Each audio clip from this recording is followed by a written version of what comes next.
शिवरात्रि व्रतम परम। आपका ध्यान इधर हो, व्रतों में भगवान महादेव के व्रतों में शिवरात्रि से बड़ा कोई व्रत नहीं, कोई व्रत नहीं। पूरे वर्ष भर सोमवार का व्रत किया जाता है, एक प्रदोष किया जाता है, फल एक बराबर है, एक बराबर। एक प्रदोष का इतना पुण्य है, पूरे वर्ष भर आप सोमवार का व्रत करें और एक प्रदोष का व्रत करें, फल एक बराबर है। पूरे वर्ष भर आप प्रदोष का व्रत करें, कृष्ण पक्ष में पड़ने वाली एक मासिक शिवरात्रि का व्रत करें, फल एक बराबर है। पूरे वर्ष भर की मासिक शिवरात्रि का व्रत करें और 365 दिन भगवान का प्रत्येक दिन महारुद्राभिषेक करें, उसका जितना फल है वर्ष में एक महाशिवरात्रि का व्रत करने का उतना ही फल है।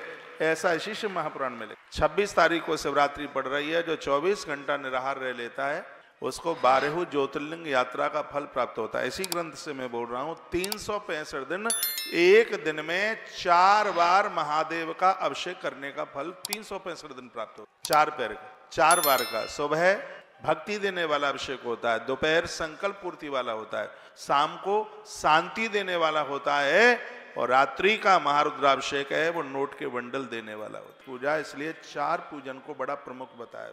तो क्या सुंदर श्लोक यहाँ वर्णन किया है वो मैं आपके बीच में निवेदन कर रहा हूँ।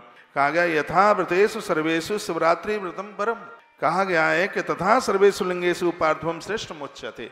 जैसे महादेव के व्रतों में शिवरात्रि का व्रत बहुत श्रेष्ठ है, उसी प्रकार से पार्थिव पूजा, मिट्टी के शिवलिंग पर पूजन करना, इसको बहुत ज्यादा विशेष माना गया। यथा देवीषु सर्वेषु शैवी शक्ति परास्मृता तथा सर्वेषु लिंगेषु पार्थवम श्रेष्ठ मुच्यते।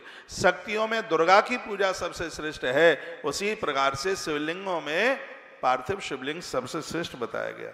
प्रकृतम पार्थिवम लिंगम योनि देवम प्रपूजेत श्रिया भवति सा पूजा स्नान दानादिकम व्रता।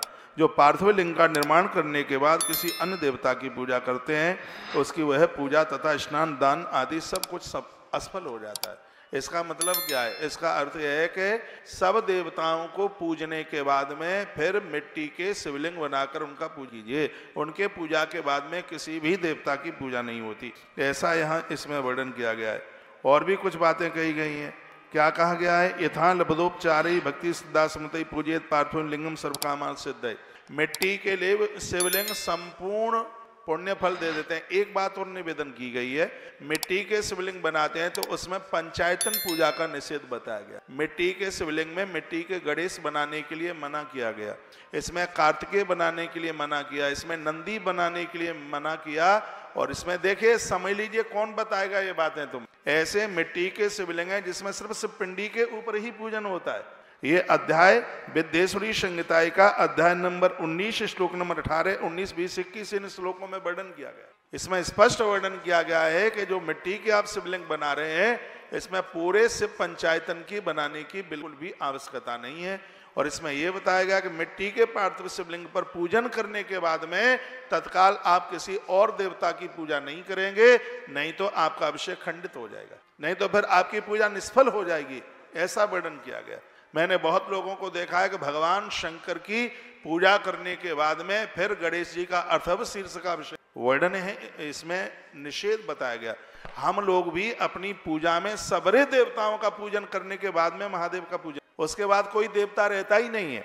तो ये अध्याय नंबर 19 विद्येश्वरी संहिता का बहुत मोस्ट इंपोर्टेंट है। संत जी के साधकों कहा गया कि मिट्टी की पिंडी बनाई गई है, अंगूठे के बराबर, ऊंचाई अंगूठे के बराबर है उसकी, इतने बड़े, नहीं कि इतने बड़े बड़े थाप करके रख दो।